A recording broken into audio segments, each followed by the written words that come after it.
Graduate in Professional Services here at the University of Kentucky. I am also a member of the Staff Senate's Professional Development Committee. We are excited to host this afternoon's Lunch and Learn featuring Jen Martin. Jen has over 23 years of experience with UK libraries. I encourage everyone to dive into the information and knowledge that she is going to share with us. I do ask you to place your questions in the chat. We will reserve questions to the end of the presentation, and then we'll be able to share those with Jen. I'm looking forward to today's content. I will now turn it over to Jen. Good afternoon, everybody. I'm going to go ahead and share my screen. I have a PowerPoint for us, which I will share out at the end. There are lots of links in here. So if I go a little too fast, don't worry, I'll get the information. So welcome to this edition of the Staff Senate Lunch and Learn. Today, we're going to talk about library resources for UK staff. So what I'm going to cover today are 4 different areas. Accessing materials, so how you would check out physical materials, but also how you would access our digital materials from home, off campus. We're going to talk about some myth busting, and through that, you'll learn a little bit about our collections, and then student help. You might be partaking in our employment program, or you might have a dependent that is in school at this college or another. And so I'll give you some tips on how you can help yourself in courses or how you can help your dependent.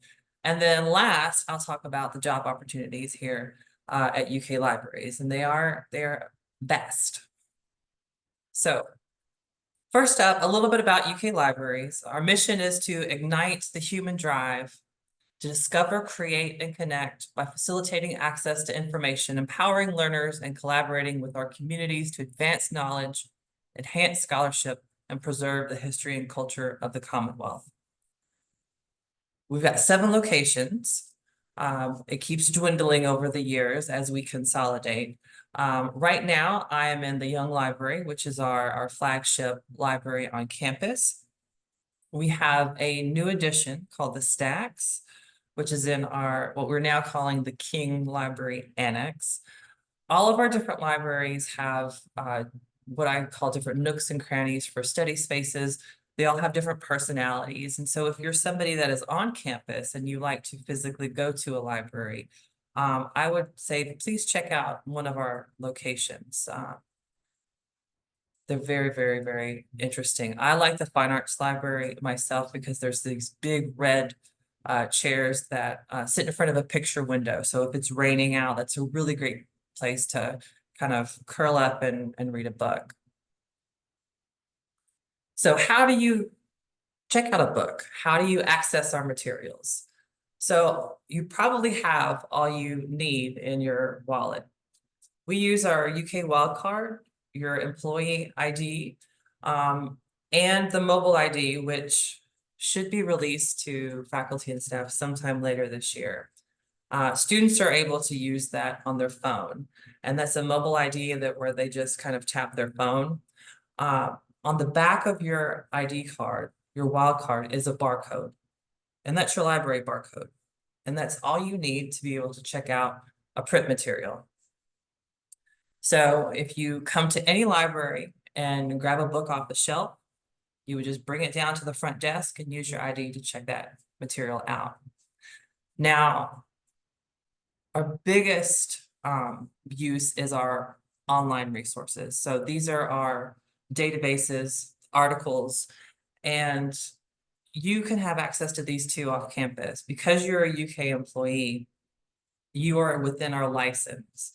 And so that does require a logon from home or wherever you are outside of the university. And a little caveat on that is a year ago, we just replaced what we call our Easy Proxy with Open Athens. And so if you have any links that are saved, sometimes instructors will leave things in Canvas for next year and next year.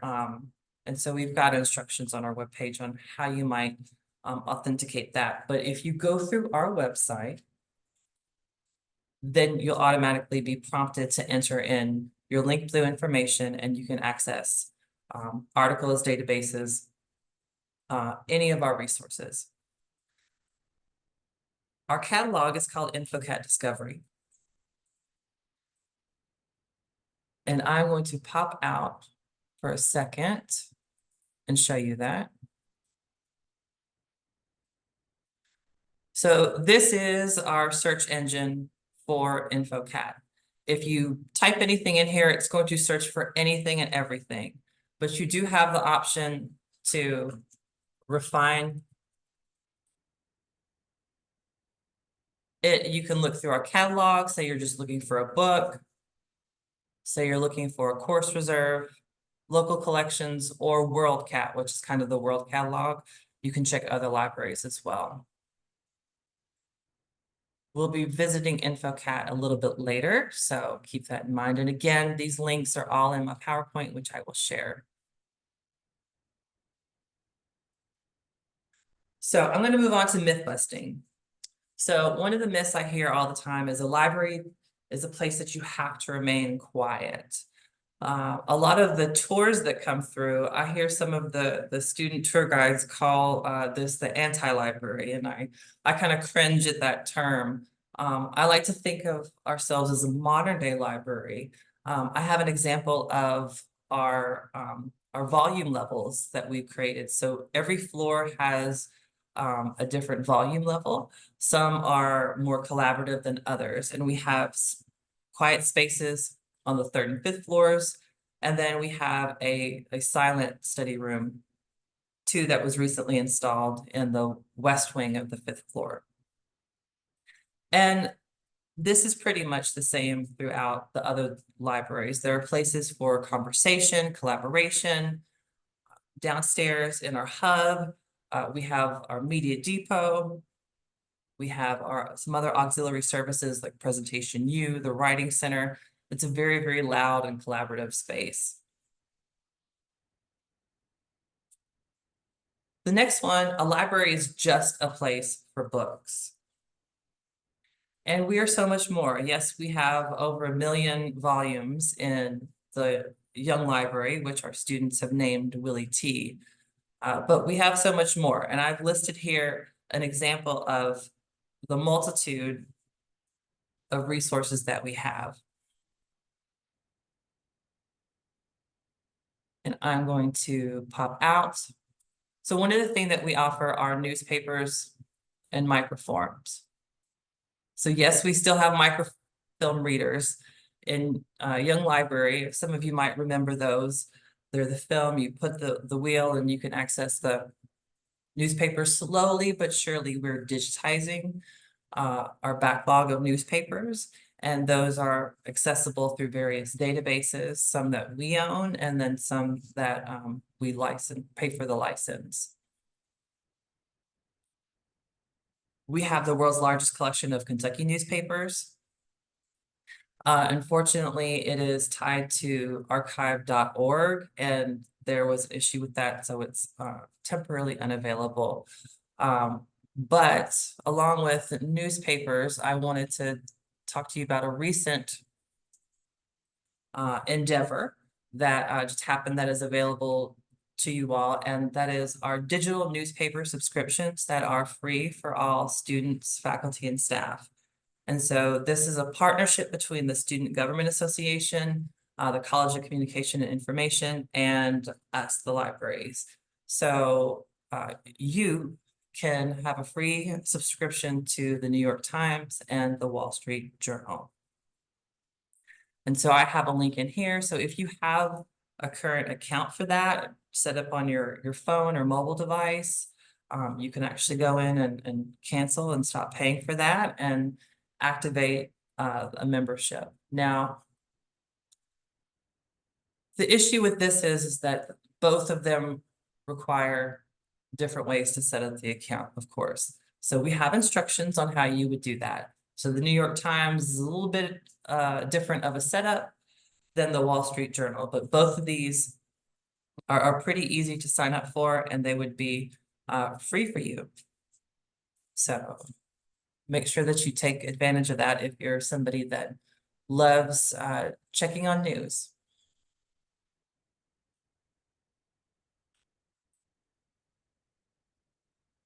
We also offer all kinds of streaming media. Most of this are going to be documentaries and educational films, but we do have a subscription to Swank. And if you don't know what Swank is, it's the largest movie licensing database out there. And so when, you know, a place of worship, a school, a university, license public viewing rights to show a movie somewhere, Swank is typically the company that you go through. So we have procured some movies through there as well. I'm going to take you to the guide that we have set up.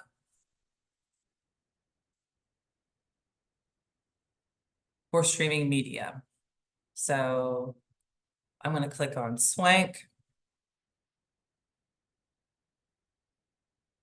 The login is right here. It's going to ask you if you're a student or an instructor. For this purposes, you all are students. And you can browse the movies and click watch. Now, earlier, this was giving me some trouble on Edge, but it worked on Google. Yeah, see, that gives me this error code when I'm using Edge. Some of these streaming platforms prefer different internet browsers. If you're a fan of the arts, we have a subscription to the Metropolitan Opera, in addition to a classical music database, where you can listen to hundreds and hundreds of hours of classical music.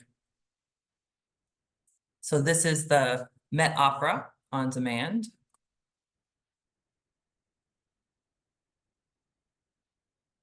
Romeo and Juliet. There's Carmen in here.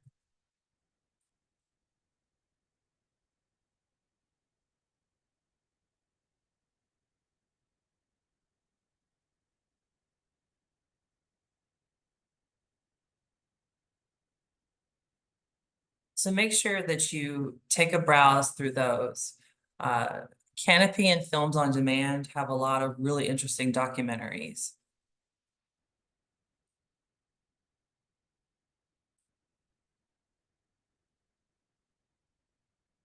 At our flagship library, the Young Library, we have recently installed a popular reading collection. And so we are an academic library, but we also serve the public as a land-grant institution. And so the public or the popular reading collection mirrors the public library. So we have lots of new novels, young adult novels. And so this is located on the first floor of Young Library. And it gets refreshed every quarter. And I'm going to click on here, and it's going to take me to our listing and our catalog. So you can either come in person and browse the shelf, or you can look through our collection discovery to see what we currently have.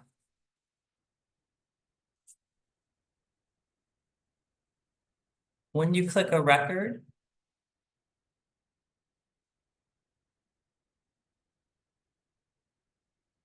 it's going to give you the title, and then it will show you the library that it's in, and then the green available. So this book is on the shelf. If it's checked out, it will say checked out and then give the date when it is due back.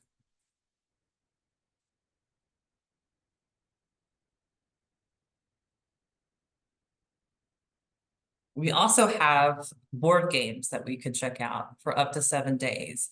And so here's a picture of our board game shelf. It's also on the first floor of Young Library, just past our Ask Us desk. And again, you can come visit in person and browse the collection, or we have a listing of the games online. These are utilized a lot by students when they're taking study breaks. Maybe they want to play Uno for a little bit of Scrabble, something to take their mind off of it. But they are available for 7 days, and so you can take them home. As long as you bring back all the pieces.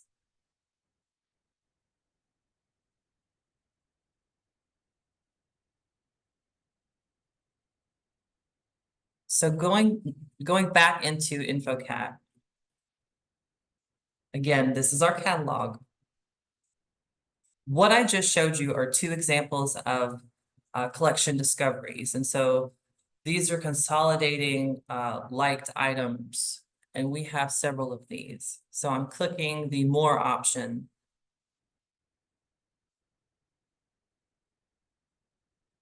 These are curated collections. We have a bell hooks collection. Here's just what I linked to, the board games. We have a historical cookbook collection. Most of these are going to be in the special collections library.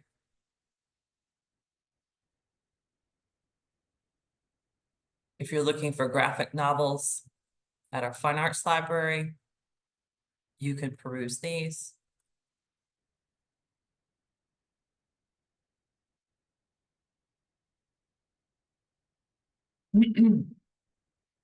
Kentucky and Bourbon collection. Here are Kentucky cookbooks. And then one of our newest initiatives is cultivating our textbook collection. And we've been working with the bookstore to pull in ebooks that we can afford for classes. And so it's not expansive at all, but it's something. And so we've got 40 purchased so far. And these are textbooks that are currently assigned for classes right now, so students can access them for free.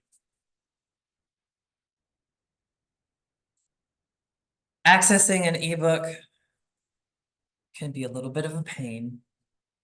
Like most software platforms, everyone is a little bit different. And so whether you're in this Project Muse, whether you're in EBSCOhost or ProQuest, those are the names of these database readers. There's a different requirement. And so for, I think it's the EBSCOhost, you're required to download the Adobe Reader. So then you have to go through all of the downloading that, making sure that you have it on the device, because you don't download the PDF. It just links in through Adobe and gives you 180 days access.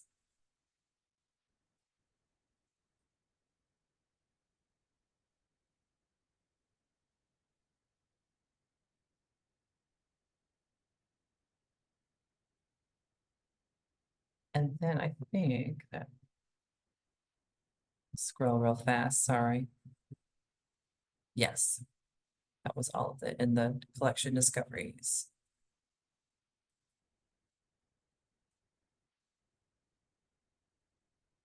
And then moving on to our third myth, I don't need a library because I have Google. So Google is very, very important. Librarians use it all the time. Don't get me wrong. But what you miss in Google, and AI for that matter, are the people behind all of this, all the resources, all the services. And so I have listed here the people we have available to help. So we have liaison librarians by subject, and we have 4 different teams. And so every subject that we offer at UK, we have assigned to a librarian. So real quick, I'm going to link out to our social sciences team. And this pulls together in our staff directory the different librarians on the social sciences team. Stacy is our Lewis Honors College and Communications. Representative Jen Horn is our business librarian. All of these librarians are available for an appointment.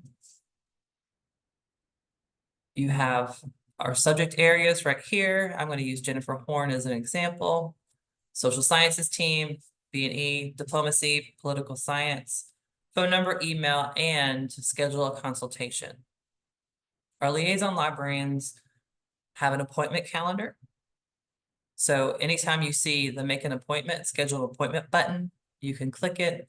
It's going to ask you if you want to do a Zoom meeting or an in-person meeting. And here is Jen's calendar. So you can pick a day and then see the times available. And these are very, very useful if there's somebody that has a project going on. If you're a student and you've got a research project that you're working on, or a faculty member and you're wanting to learn how to really dive into this database, or you're you know, a staff member and just want a session on, I would like to learn more about the libraries in this area or this subject. Can you give me some pointers? You can create an appointment.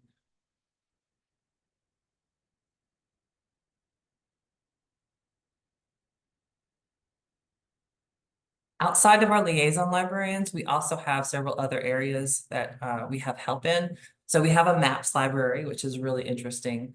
It is in our King Library Annex.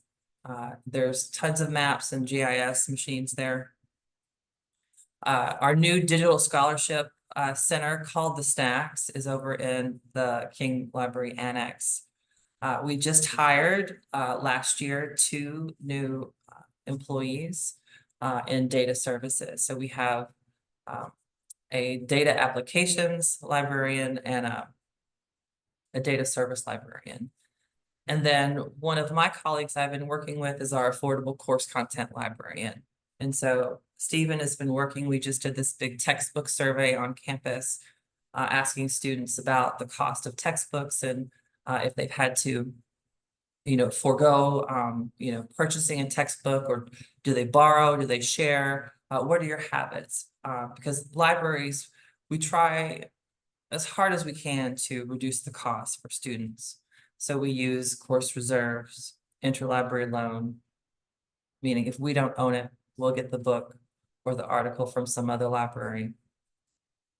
If a class needs to read a novel and you're reading it in chapters and sections, we can put that book on reserve and students can check out the book for 2 hours or 24 hours. That way a class can share the item. And so all of these different ways we're working to create affordable options for students and others to access information either at low cost or without cost.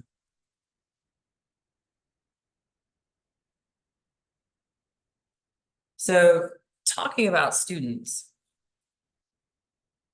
if you're a student or if you have a dependent that is a student, we've got you covered.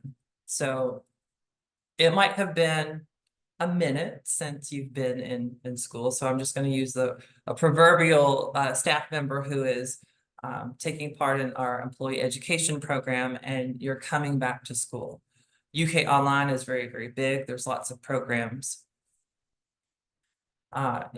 It might have been quite a while. One of the biggest opportunities that we've had here recently is over the summer, the DSW, Doctors of Social Work students, have really been utilizing our librarians because their assignments are requiring systematic reviews. That's the new buzz term right now, systematic reviews. And that differs from a literature review, where a lit review is just, you know, a broad, you know, selection of literature in this subject, where a systematic review really requires you to dive into a single question and find all of the research on that. And so our medical center librarians have been doing a wonderful job of really helping, you know, create tutorials and also co-authoring with several people, but we're seeing these systematic reviews slowly being required in other subjects. And some of these doctoral students are coming back and it's been a minute. And so I always encourage people, come to us. There is this notion that, well, one of the things, let me back up. What I want to do and what my colleagues want to do is reduce library anxiety and librarian anxiety. There's this notion that librarians know everything. No, we don't.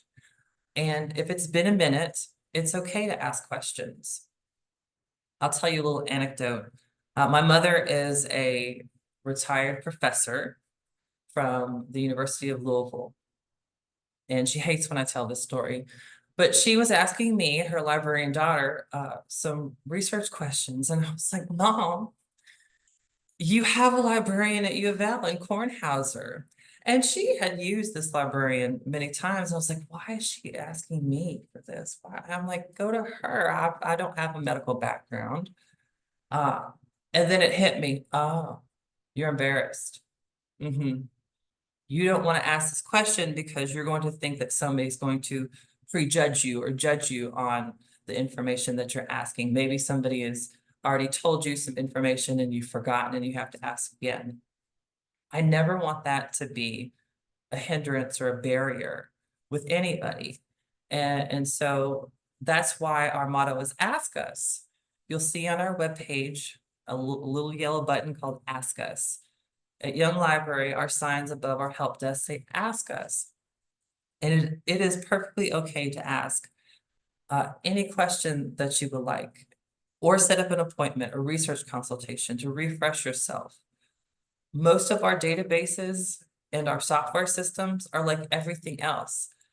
If you remember maybe years ago when Microsoft Office would have a new update and then you had to learn a whole new system, or if your iOS changed over and you had to learn a new system on your phone, those kind of things happen all the time in research, and you have to refresh yourself.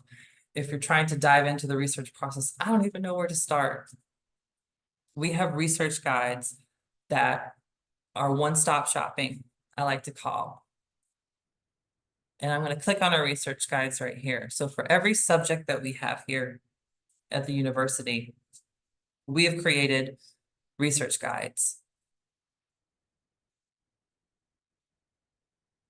You'll see on the left-hand side, there's also a button for course guides. And so our faculty create some individual course guides with the subject. So you might see our WRD or a biology class in there. But in general, we have some one-stop shop guide. So I'm going to click on chemistry over here and show you our chemistry guide. And most of our guides will have our librarian liaison linked in here. And these are a tab system. So it will tell you about how to find books. One of the biggest things for our students coming in is installing ChemDraw, and how do you get this? In our medical center guides, every software system that you need to install, we've got linked in there. There's a really, really interesting anatomy software that is used in nursing. And so all of that information is consolidated in these guides to help you get started. And if you're stuck, you have the email and the schedule appointment button.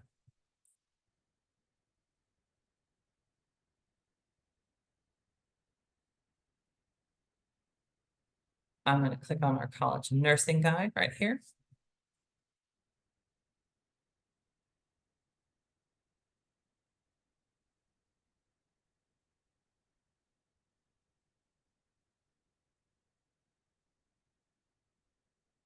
So let's say you're an undergrad student.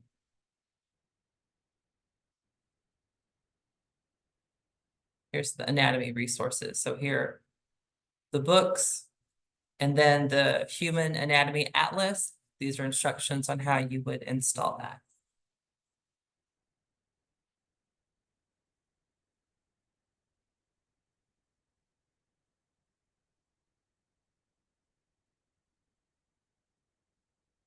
I have up at the top a Research 101 library guide and a dissertation planner. So we really try to brainstorm what each of our users might need. And can we save them time?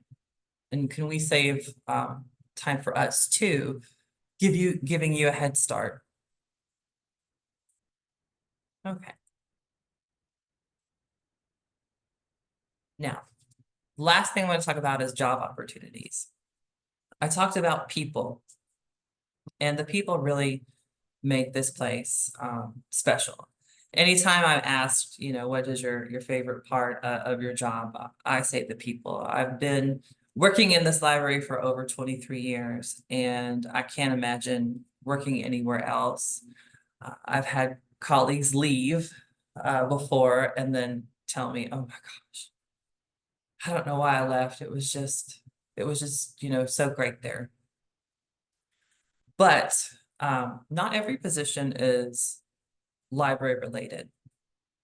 And so we have administrative positions, facilities, IT, processing, public services, and these range in all of our different library locations. We work with the university to do remote work. Our public service employees need to be on site, but a lot of our behind the scenes employees are able to take part in the remote work schedule. We have a electronic resource department. They are the ones that deal with all of the databases. When a database goes down, we email them, and they are an example of employees that really get to benefit from the work from home model. In our administrative office, we have many positions that equate laterally across the different colleges. We just hired a new staff support associate, I believe, from BCTC. We have a new director of HR who came from fine arts and had previous experience working for UK's main HR department. In IT, we have our own programmer, our own desktop support, and we just hired 2 staff positions to help us process our backlog of newspapers and rare books. And those individuals get to work in our special collections and archives department, which is really, really neat facility.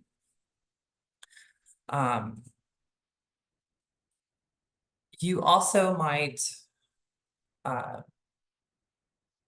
feel like you need some kind of library experience, but a lot of our staff positions, the minimum requirement is a bachelor's degree. You don't need a master's degree in library science for most of our staff positions. And so if you can, if you see a job that you like and you can have some kind of equivalency in your job, I've listed the equivalencies here from our UK Human Resource Department. So a bachelor's degree would equal an associate's plus 2 years of experience or 6 years of experience in that job. We have 2 new people starting in our records department coming up. So if you see something that pops up and you would interested in it and it says libraries, don't rule that out. We are very, very expansive and encompassing. You all might be familiar with the UK job site. If you're on there and you're looking for a job in the libraries, you can type in library or libraries in the keywords. We actually have our own category in the job category section, and then our department number is 88000, which is library administration. It's weird because there's library and library administration, and all of us are under administration, even though we're not all administrators, but well, that's just something that's been like that for 30 plus years.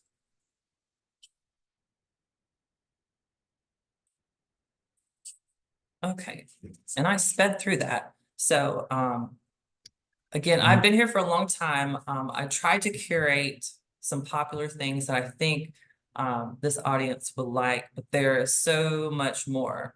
So I would be happy to answer any and all of your questions. Absolutely, absolutely. Before we jump to the questions, I just want to allow everyone to give you a round of applause. This has been just fabulous. Just a wealth of information. Just super grateful. I mean, this really has been fabulous. Just laying out resources, like being able to check out board games, um, learning about new librarians, like data application librarians, which I have some questions about, which we'll get to in just a moment. But this was great. It just shows the wealth of resources that are available here at this university. Um, it's important that we connect, that we all engage and communicate. This has been fabulous. I would also point out that the library is a great place to reserve space. I just had an event in the library this past week that was fabulous. So you can also reserve space within the library. One of the first questions that we had was regarding a building on campus. So someone was looking for a building that has been demolished on campus and was asking, could you point her in the right direction as far as who she could potentially seek out for finding information about that building? Certainly. Was the name of the building listed? Let me scroll back through. Donna, that was your question. Donna Jones, if you're still on, please feel free to unmute and ask or provide information and context. Sure. I don't have a name for the building. I've looked through Explore UK and found an old bulletin, and it listed an office address and said it was 805 South Limestone.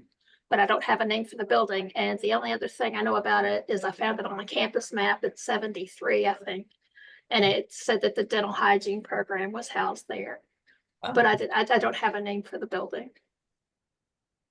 Well, I will tell you that one of the quick resources I use for this, and you might not think, is that Wikipedia, which can be edited and is not the greatest in certain research aspects. There is surprisingly a lot of building history on UK's campus, and I have gone there before to quickly just get an architect's name or when the building was built. So the Blanding and Kerwin, somebody was asking questions about when the Blanding and Kerwin towers were built. And that was something where I used that Wikipedia source and was on there. And so you said you were in Explore UK. So right now I'm demonstrating Explore UK as our digital archive. And so through here, these are all digital resources that you can access. There's maps, there's photos, yearbooks. Like I typed in my mom's name and it went and found to when she graduated. Lots of UK athletic publications, books. So I focused on the course catalogs, but I hadn't thought to look for the yearbooks. There may be some shots that would capture it there. Donna, if I can get your contact information, I will follow up with you. I appreciate it. Sure. Thank you. The service that librarians provide, it just does not stop. It does not stop. But my next question for you, Jen, this is a pretty technical question, and you might have some insights into it. So we have an employee at Eastern State Hospital. Mhm. She's never had a Wildcat, or the person has never had a Wildcat card. How should they best approach that? Should they apply and get a Wildcat card so that they can better navigate the library and check out materials? What's your guidance? Okay, so if you are wanting to physically check out materials, or then you would need the actual physical wild card. If you're just trying to use our digital sources, our online sources, then that's just your Link Blue information that you log in with. The Wildcat or the ID office has instructions on how you can request a card for that. And the office is located in the Gatton Student Center on the second floor. And again, we're moving to this mobile ID, and this is an application from Get is the app. And this is, the UK police actually, had to send out an email campus-wide back in August. The mobile ID is a legitimate ID that will get students into athletic events. You can pay for your food. You can check out a library book, and we have a little electronic receptor at our desk, and you can hold your card there or tap your phone. It's frustrating because they haven't rolled it out for faculty and staff yet. And it keeps saying, oh, later this semester, but it said that for over a year now. But if you're a dual patron, meaning you're an employee and you're going to school, then you have that option as well. And so eventually we're all going to be moving to that mobile ID on our devices and moving away from the actual physical card. Jen, how do we use the UK Ancestry link to research without it requiring us to sign up on Ancestry? Okay.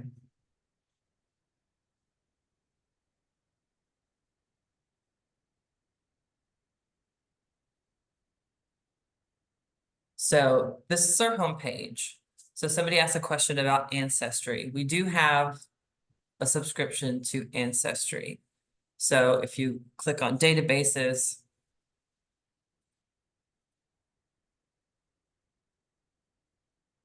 so this is the library edition. It includes census data, vital records, directories, and photos. And so it is limited in access. One of the things that we don't have are genealogists, and we do receive a lot of questions about records, people that are searching genealogy, and our microfilm and newspapers are especially used to for researchers. But a lot of times we will send people to the public library, the branch downtown, because they actually have a Kentucky room and librarians there who are more in tune with our genealogy work. We do have a librarian here who specializes in our newspapers, and I'm not sure if I can totally answer the question. You should be able to search this through our page. Again, one of the issues is if you bookmark it, it needs to have the proxy link in it. And sometimes those links change. And so I always recommend people going to our library page, finding the database, and then going through there. And that way you know that you're connected to the version that UK pays for. And this goes with any database. But we have a librarian here who does have a little bit of experience in this database in addition to our newspapers. And so I could connect you with her if you're unable to utilize this. And it might be just we don't have access to the type of material that you're looking for, because it is limited. And my knowledge of what is included in the library version is also limited. Thank you. Does the library have a computer set up for visually impaired individuals with Zoom Text, JAWS, Fusion software? We did. We have moved that. We had a disability services room. And so we've worked with the Disabilities Resource Center on campus. And so they are now the ones that where you would go to get that material or functionalities. Just to confirm, we have access to audiobooks as well at the library? Not really. That is slowly coming along. But right now there's not an audio subscription that we have for novels the way that the public library does. And so when people ask for audiobooks, I tell them to go to the public library where they can set up an account for free and have access to the audiobooks there. The audio that we have mostly comes from our oral histories. We have a very large oral history database. Included in that are some notable people. There's oh goodness, I blanked. Jacqueline Kennedy, and then Martin Luther King Jr. when he was in Kentucky, in addition to all kinds of UK basketball interviews from coaches and players, to some specialty interviews. Like I said, we have our classical musical database, where you can listen to music and records, but audiobooks are not something that we have at this moment. Thank you. A question about parking. So, what's parking like at the various locations? So we had 7 library locations on campus. This person works off campus and would be commuting on. So, talk about parking options. Okay, so this is where like my institutional knowledge gets, I call it the Rolodex of information because we get tons of parking questions and I'm like, okay, well, I remember in 2005, you know, this lot did this and that lot did that. So right now at our main library, Young Library, we have a visitor lot that is unattended. It is like most other parking public parking where there's a machine, you enter your license plate number, your money, and the desired hours. Unfortunately, because they got rid of the attendant, it's really, really, really busy. And there's a lot of students that will just pay to park to go to class. I had a student come to me in August and she was so excited. She's like, oh my gosh, parking is just $2 an hour. It's like just $2 an hour. You know, so for her, you know, it was worth it to pay to in our lot, our visitor lot. But anytime after 7 o'clock, I do believe some of our lots go off duty. On our transportation site, there are the different parking maps for off-peak than for employees. One of the benefits though that we do have is there's the library drive, which is a U-shape. So if you needed to come return books or if you needed to just come in for a quick 10 minutes, a lot of people will use that and just pull up and that you come in and come out. For the libraries that are closer to North Campus, the best bet is parking structure number 5, which is the Cornerstone structure that has public parking in it as well. And there is a bridge that connects to the Student Center, and right by the Student Center is our Special Collections Library, the King Library Annex, and the Fine Arts Library, and the Law Library is by there too.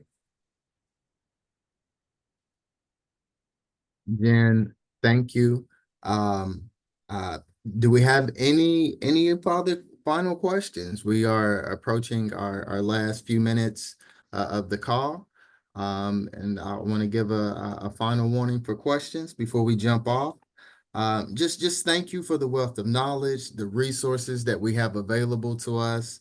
I just encourage everyone on the call to make sure that you're taking advantage of these resources from the New York Times and Wall Street Journal subscriptions that are available as staff, from ebook downloads to being able to have consultations with librarians. We need to make sure that we're utilizing these resources to move ourselves forward. This was fabulous. Again, I can't thank you enough. I don't see. One person requested to see the New York Times slide again. Can we see the New York Times slide again? And another great question, can retirees utilize UK library services? Um, Again, this comes down to the status. Emeritus faculty have certain privileges. Retired staff, you do not have off-campus access to the databases, but you are very much welcome to come in anytime. We are a public institution. So you can come into any library and get a borrowing card if we do community borrowing. It's what we call that card, reciprocal borrowing. So if you're a student at Transy or a student at any other college within Kentucky, that qualifies you for a library card. Or if you have a valid Kentucky ID, you can come get a card. And if you bring your own device on campus and log into the guest Wi-Fi, while you're on campus, you can access our databases. And we do have 2 public computers in our main library where you can access the online material as well. And so those are a couple of options. But unfortunately, if you're retired, that breaks you from the off-campus contract that we signed. Well, Covetta, I agree with you, but I think your concern is being voiced to the right folks, to the Staff Senate folks. It's something that we can take up and address, getting access for our retirees. So we appreciate your passion and you joining. Jen, again, thank you for sharing this wealth of knowledge. For everyone that participated, thank you for spending your afternoon, your lunch hour with us. I hope this was beneficial. Our next session is going to be November the 15th. We have not set a topic yet, but please be on the lookout for that topic. And thank you for participating. Thank you all.